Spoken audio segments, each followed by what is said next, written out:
Okay, Norman, how you doing? Oh, one thing I noticed is that you're depicting several different phrases here, several different proverbs, and the assignment actually is to give 6 depictions, rebus depictions of the same proverb. I'm okay with this, though. I think you're really getting some great practice here, and each one. These are really good. Now let's talk about. I think the most effective is knowledge is power, but this is saying that power is knowledge, not knowledge is power, right? Because knowledge is depicted by the book, power is depicted by. So this one is saying power plus knowledge. You see what I'm saying? I think they're all a little bit incomplete and they're not completing the thought. This one is, okay, you can lead a horse to water, but you can't make him drink. So this one is just showing this guy trying to pull the horse into water. So where is you? So you can, maybe a soup can, lead.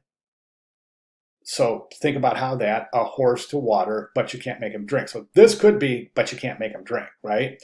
So really want to think about taking each one of the words in the phrase and assisting the viewer in enunciating the syllables via a connection between an image and the word, a combination of images to create the word. But the whole idea behind rebus is not to give this kind of visual shorthand depiction of using pictographs and ideographs, but actually phonetically assisting the viewer in enunciating the imagery that depicts the different syllables of the word. Does that make sense?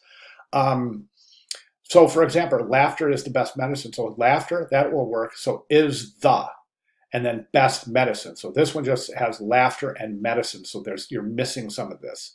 Okay, now do we get it? Yeah, it's quite possible we get it, but we want to eliminate the possibility of not getting it by assuring that we assist the viewer in phonetically uh, enunciating each syllable in each word in the phrase instead of using this kind of really super ultra condensed visual shorthand only depicting 2 pictograms. Do you see what I'm saying?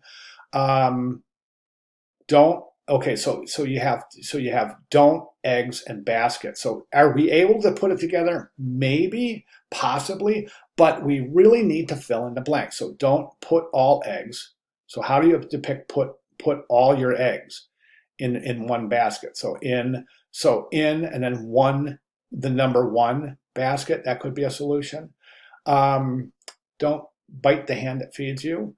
So we have biting a hand, but we don't have don't bite the hand that feeds you. So we have don't, like so don't bite. We could show this guy biting somebody, and then and then hand, and then you would have to figure out how to say that feeds you, maybe showing that hand feeding that thing. So show the bite, show the international no sign, the bite, and then show the hand, and then the hand feeding. Do you see what I'm saying? Big fish always eats the little fish. So this one is pure pictogram or ideogram. This one is not a rebus. And I hope if you don't understand the reasoning why I say that, let me know, because I need to make that really specifically clear for you to understand. So basically, this is a pictogram. Okay, it's saying the big fish is eating the little fish. It's not helping the viewer enunciate the words in the phrase. The big fish always eats the little fish. Do you see what I'm saying?